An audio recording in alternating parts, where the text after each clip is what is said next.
Dr. Quentin Barrow had spent so long in the company of forbidden things that ordinary scholarship had begun to seem to him like a child's game played with paper crowns and wooden swords. Men wrote articles, men argued in lecture halls, men footnoted one another into little graves of professional civility. Quentin had gone elsewhere. He had followed rot into cellars. He had bought truths from bankrupt monks and smugglers and widows who sold a dead husband's blasphemies for coal money. He had crossed borders under false names. He had sat beside feverish old men in shuttered rooms while they sweated through linen and muttered names they had spent a lifetime trying not to remember. He had been cursed in 7 languages and blessed in 3 extinct ones. At 43, he had become the sort of scholar whose fingers smelled not of ink, but of dust, wax, and old leather warmed by guilty hands. He was not handsome. He had abandoned vanity somewhere in his 20s and never gone back for it. He was narrow as a blade, with a bloodless face and dark eyes that had the patient, merciless concentration of a surgeon studying a wound he meant to open further. People trusted him by mistake. They mistook restraint for virtue. They mistook seriousness for humility. They mistook his hunger for dedication. But hunger was all it had ever been. The Codex Obscurum came to him in a black case lined with cracked velvet, delivered by a man in Lisbon who would not touch it with his bare skin. Quentin remembered that detail later. Not at first, because triumph had a way of blinding him to warnings. But later, when sleep had become a country he no longer had citizenship in, he remembered the courier's gloved hands, and the way the man looked past Quentin's shoulder while taking payment, as if unwilling to meet the gaze of anyone who meant to keep the thing. The Codex was not a book in the civilized sense. It was 13 leaves of vellum sewn together in cured human hide, its surface veined and pale, supple in some places and stiff in others, as if the dead flesh had moods of its own. The pages gave off a scent that changed from hour to hour. At first, it was frankincense and old ash, then copper, then something sweet and faintly sickening, like flowers laid too long over a grave in hot weather. Its script was written in alternating inks, soot black, rust brown, a gray that seemed to glisten wetly under candlelight, no matter how dry the page. Some lines could only be read if the reader breathed across them. Others appeared only when a drop of blood had fallen nearby. Quentin learned this quickly, and instead of recoiling, he smiled. The text did not present itself as revelation. It seduced. Its wisdom came not like a sermon, but like a mouth at the ear in the dark, intimate and patient. It did not boast of ultimate power. It suggested hidden continuities. It spoke of old wounds that had never healed because they had never truly closed. It spoke of the way empires and marriages and faiths all failed for the same reason. Rot loves structure. It enters what men build and teaches it to hunger against itself. And within the Codex, like a worm at the heart of fruit, Quentin found mention of the Hushwardens. Not gods, not demons, not in the vulgar nursery tale sense. The Codex mocked such simple language. The Hushwardens were described as custodians of pressure, connoisseurs of unspoken violence, gardeners of all the exquisite poisons that human beings carried behind their decent faces. They did not feed on screams alone. Screams were crude, too easy, too brief. No, they fed on the ripening, on the hidden bruise beneath a family smile, on nations nursing old humiliations like cherished injuries, on the devout man swallowing lust until it soured into cruelty, on the wife who forgave and forgave until forgiveness itself became a wound. They preferred what was restrained, what was civilized, what was denied until denial became pressure, and pressure became rupture.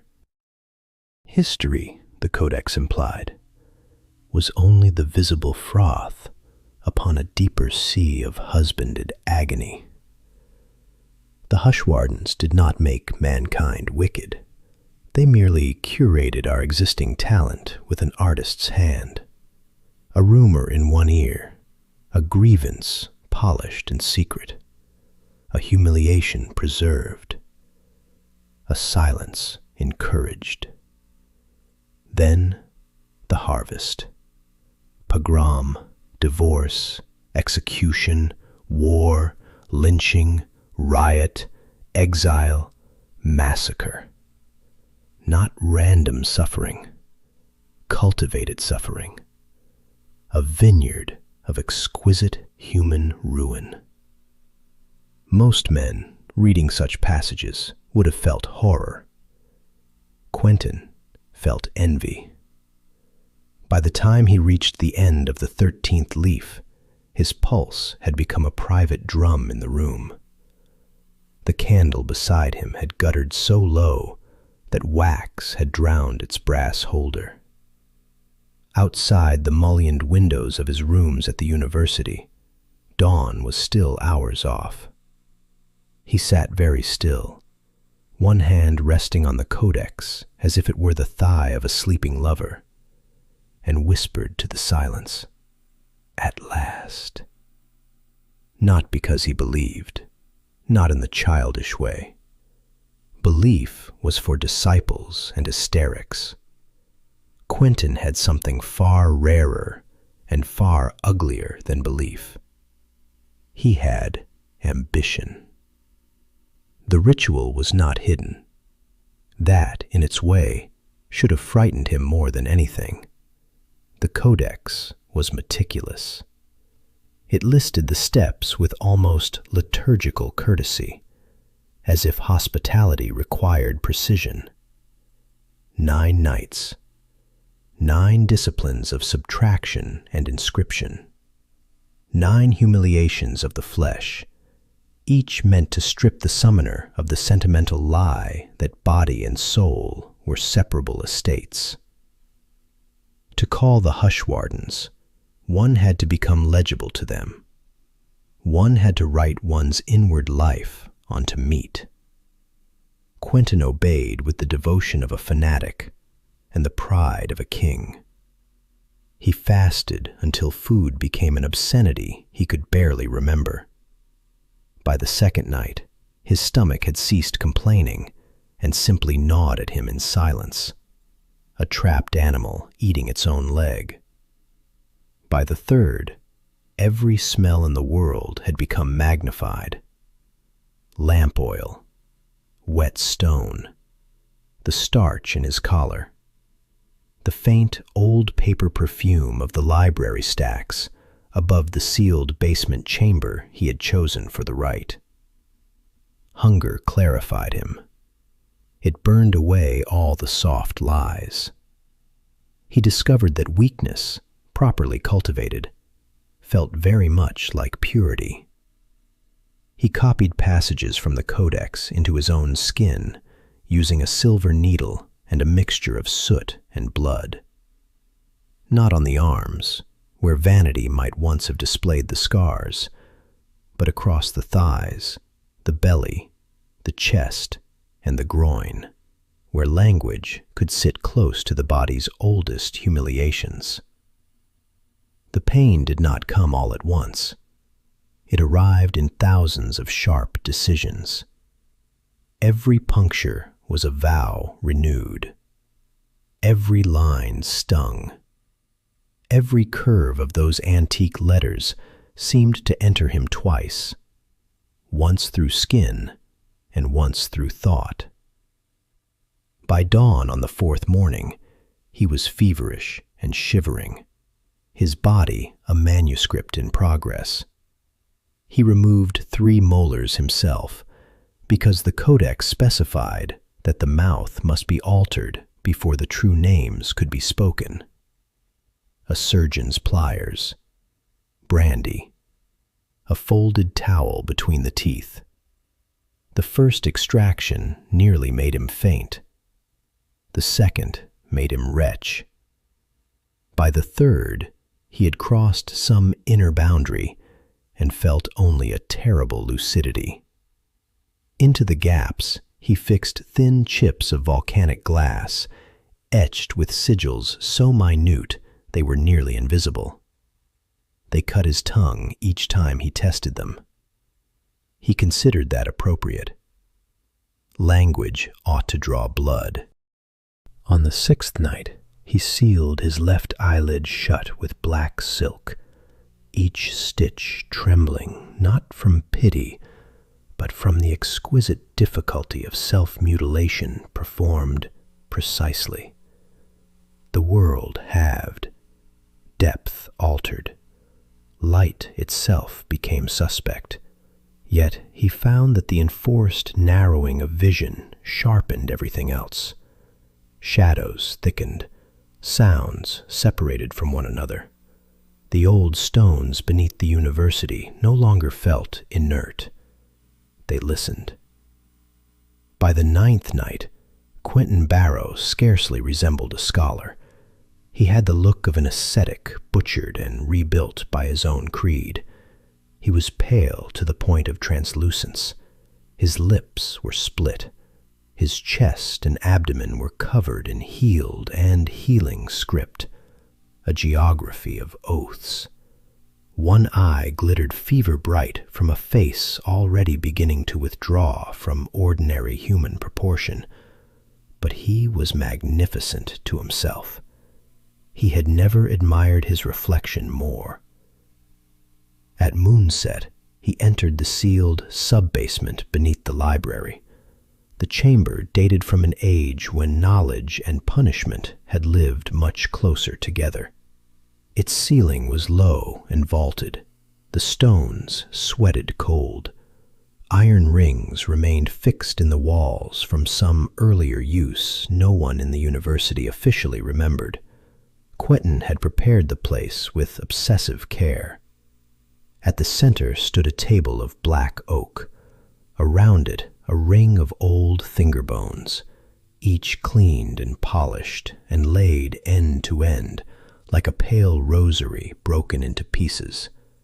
13 candles of rendered human fat burned in iron dishes, their flames disturbingly steady in that airless room.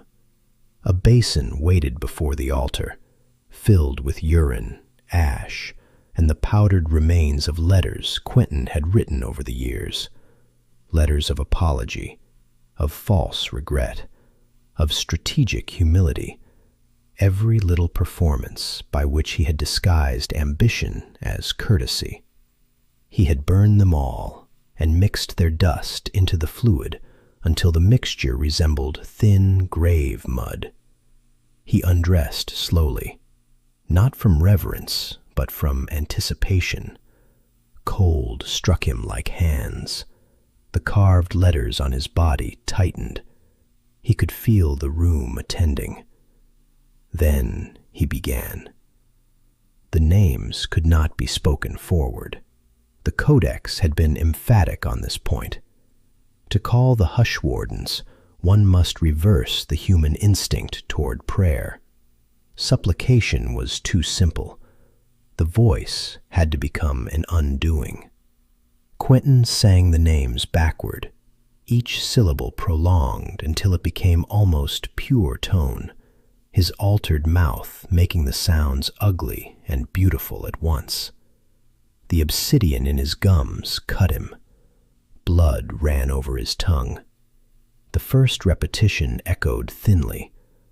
By the fourth, the chamber seemed larger than before.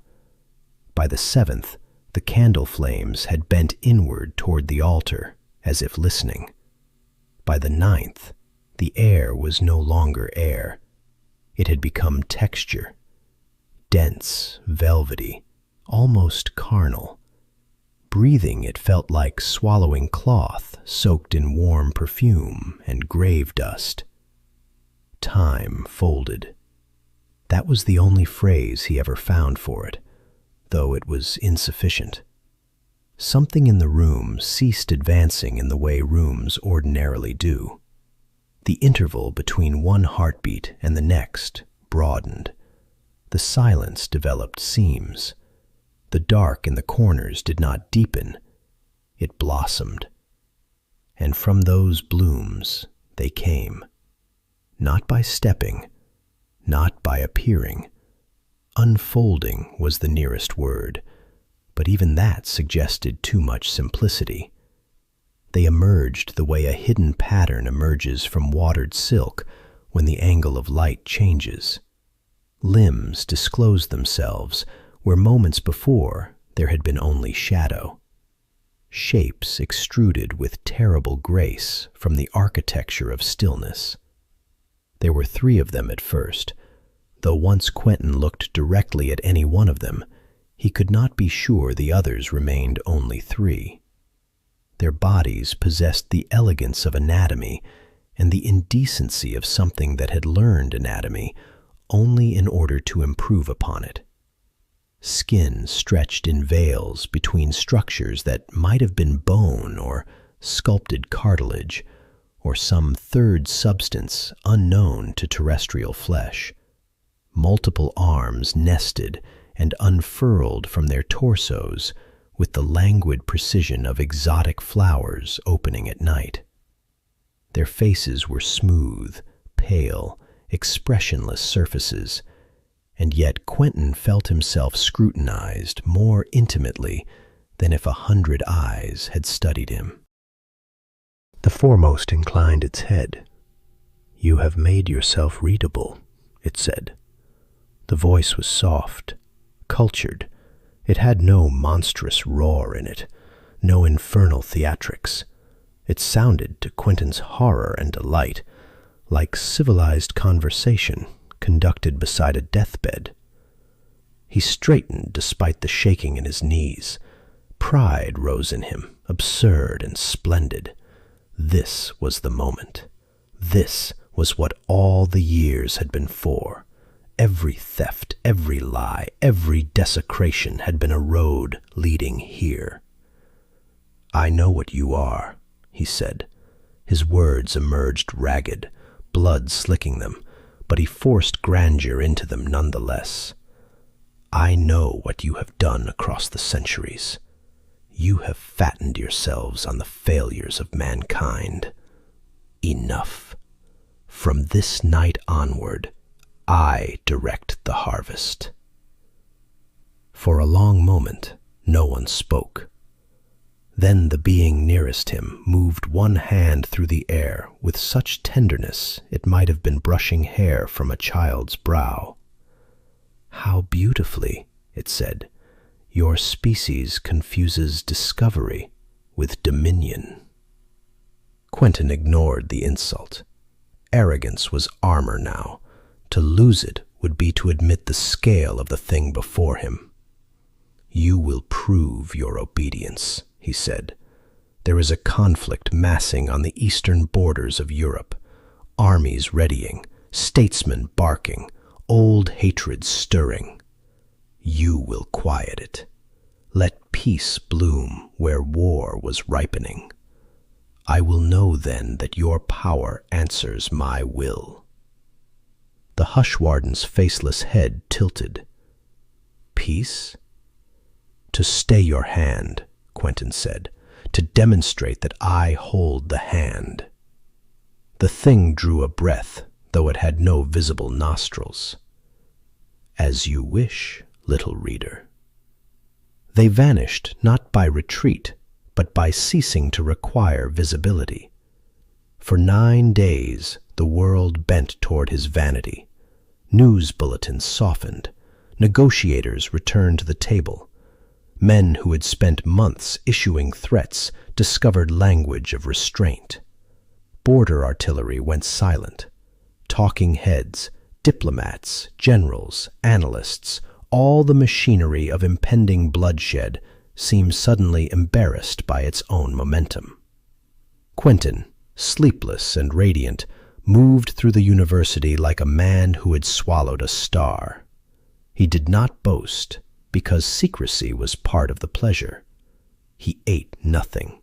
He barely drank. He sat in his rooms with newspapers spread around him like votive offerings and felt history kneel. On the 10th day, the ceasefire ruptured. Not failed, ruptured. Violence did not resume. It flowered. Towns burned in a single night.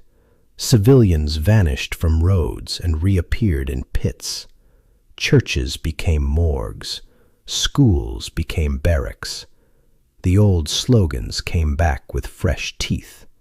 Footage reached every screen.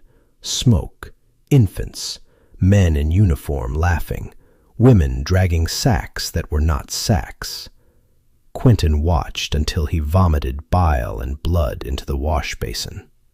And beneath his horror, another sensation bloomed. Pleasure. It arrived first as warmth beneath the carved script on his chest, then as a trembling in the teeth, then as a fullness behind the eyes so intense he thought for a moment he would faint.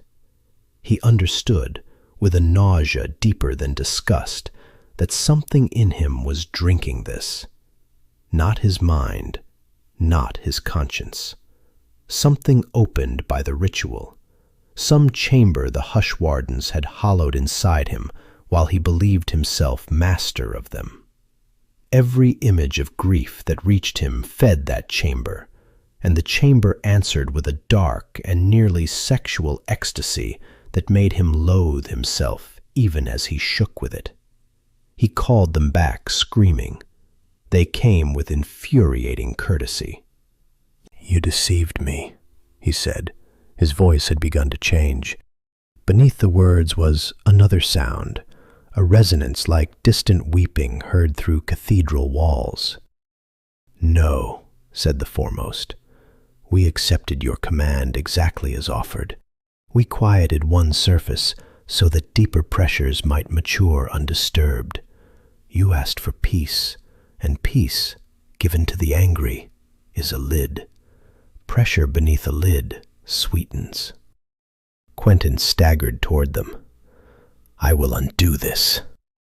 Another of the beings extended one many-jointed hand and touched the open air an inch from his sternum. Agony detonated through him. He dropped to his knees with a cry that broke halfway into song. His spine was changing. There is pain that belongs to injury, and pain that belongs to alteration. The first protests, the second instructs.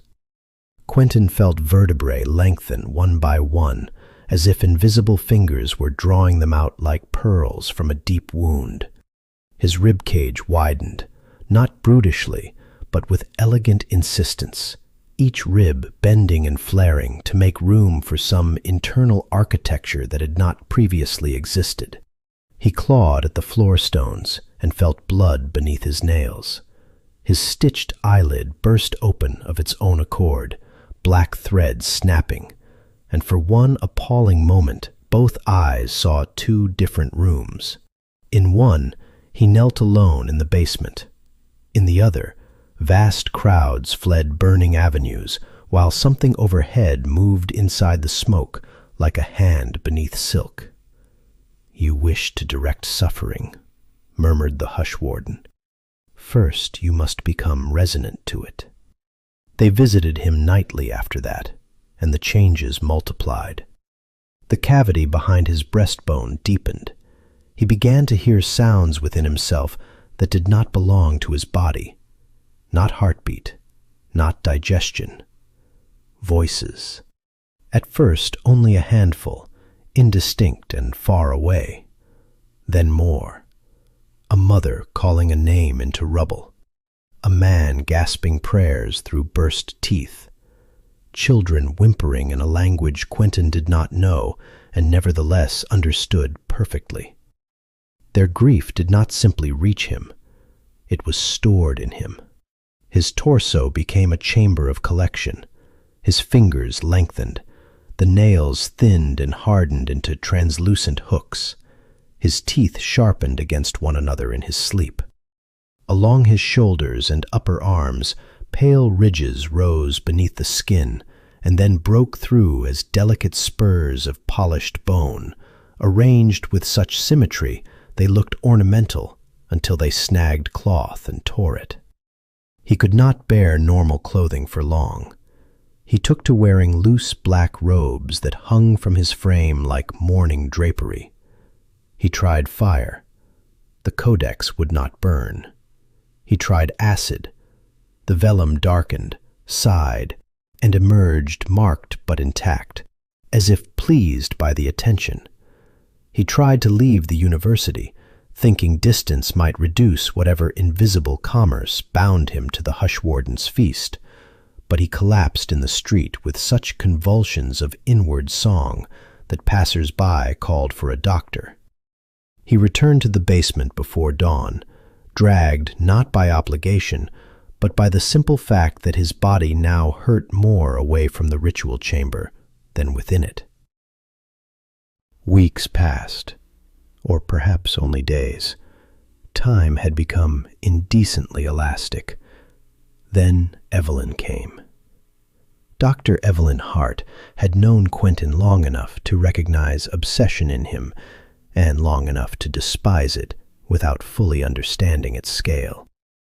She was the only colleague he had ever regarded as something near an equal, which meant he had lied to her more carefully than to anyone else. When he failed to attend lectures, when his rooms stank of blood and lamp smoke, when rumors began to circulate among students about singing beneath the library after midnight, she followed the trail he had failed, in his deterioration, to hide. He heard her descending the stairs long before she entered. The new cavity within his chest made all footfalls intimate. He tried to call out, to warn her away, but the muscles of his throat betrayed him. She stopped in the doorway. In the candlelight, Quentin saw himself reflected in her horror. His robe had fallen open. The center of his chest no longer closed fully. The ribs had opened outward in a graceful cage, revealing within not heart and lung as nature intended, but dark, glistening chambers nested one inside another, wet as mouths and pulsing with a low interior luminescence. Within those chambers moved black spheres the size of plums, each one cloudy with images that flashed and vanished too quickly to name.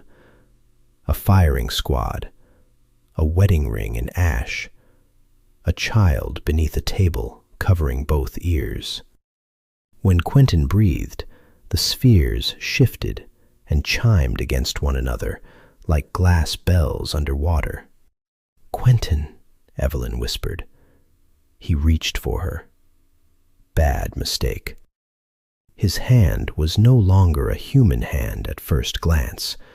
Too long, too articulate, bone bright beneath the skin in places. His fingertips clicked on the stone. "Don't," she said, and then, more softly, with tears already beginning, "What did you do to yourself?" He tried again to speak. What left him was music. Not metaphorical music.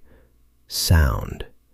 A note so full of layered anguish that the candle flames bent away from it. Within it were funerals and declarations of war and the private little deaths of ordinary people in kitchens and bedrooms and prison cells It was beautiful in the worst possible way. Evelyn reeled as if struck. He saw the note enter her, saw it visibly register in the shiver that passed through her shoulders.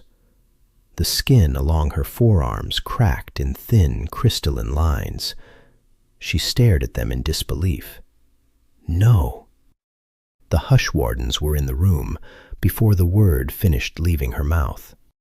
Quentin understood then the final obscenity of the design. He had not merely called them.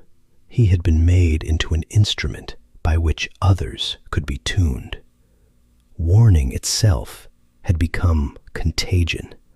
His attempt to confess, to repel, to save, every noble intention was now only another avenue for transmission.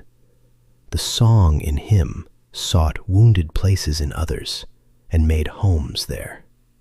Evelyn backed toward the door, breath coming fast, eyes fixed on the things gathering in the corners. One Hushwarden moved toward her with the slow courtesy of an undertaker approaching a mourner. No, Quentin tried to say again. Again the room filled with that devastating chord. Evelyn pressed both hands over her ears. It made no difference. The fractures on her skin deepened, spreading like frost across glass. She fled. Her footsteps vanished up the stairs.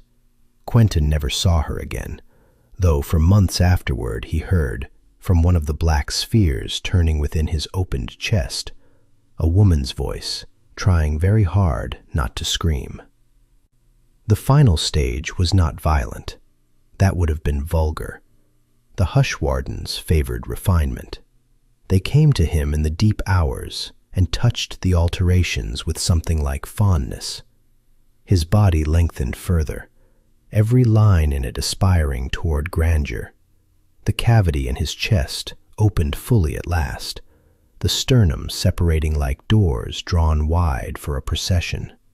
His internal chambers expanded into a true sanctuary of harvested suffering. The black spheres multiplied. They hovered now rather than rested, rising and circling within the space where a heart had once governed him. Their surfaces reflected scenes from all over the world, but not as news reports did, not externally. Each image bore the emotional weather of the people inside it. The humiliation in a soldier's first atrocity, the terrible innocence of a child learning hatred from a parent's tone before understanding any of the words, the sweetness of revenge imagined for years and taken at last. Quentin did not merely witness these things, he resonated with them. He became a tuned chamber for them. His face changed last, and this he endured with the greatest terror. Bone shifted beneath the skin in slow, secret movements. His jaw refined, his cheeks hollowed further. The eyes darkened until they reflected too much. He ceased to recognize himself, not because he had become monstrous, but because he had become beautiful in the way a reliquary is beautiful. Ornate, holy-looking, built to display pain. At the end, the Hushwarden who had first addressed him stood before the obsidian mirror set beside the altar and guided Quentin's gaze toward his own transformed image. There he stood, tall and robed, chest opened like a shrine, suffering circling where a soul ought to have remained private. The script on his skin had deepened from scarlet to lustrous black. The hooks of his fingers shone. His mouth, altered by glass and change and song, looked made for utterances no human language should contain. "You wanted mastery," said the Hushwarden. Quentin stared at the mirror. Somewhere within him, the last stubborn shard of self still trembled, still yearned to reject what he had become, still wanted to call the whole thing evil and imagine that naming it so might grant some moral distance. But even that resistance had begun to taste false. He had always been on this road. The ritual had not created his arrogance. It had merely given it form. It had sculpted into visibility what had lived in him all along. The desire not merely to know hidden things, but to stand above them and own them. "I was a door," he said. The Hushwarden touched his cheek with unbearable gentleness. "You were a man. Doors are simpler." Quentin looked again into the mirror and saw, for one flickering instant, the scholar he had been beneath the architecture of his ruin. Gaunt, sleepless, ravenous, already halfway in love with desecration long before any codex found him.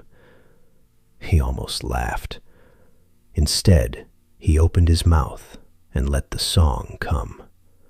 It rose through the chamber, through the stones of the university, into the sleeping city above, a lullaby of all humanity's hidden injuries, a hymn for bruises no one saw until they became history. Somewhere, far beyond those walls, tempers tightened, rumors sharpened, old grievances woke fresh. Somewhere, a statesman chose the cruel phrase. Somewhere, a husband lifted a hand. Somewhere, a border guard stopped seeing faces and began seeing categories. Somewhere, a child listened at a door and learned the shape of hatred from the music in adult voices. And the Hushwardens, elegant and patient beside their living reliquary, listened with the pleasure of connoisseurs. They had never needed armies. They had never needed altars soaked in theatrical blood.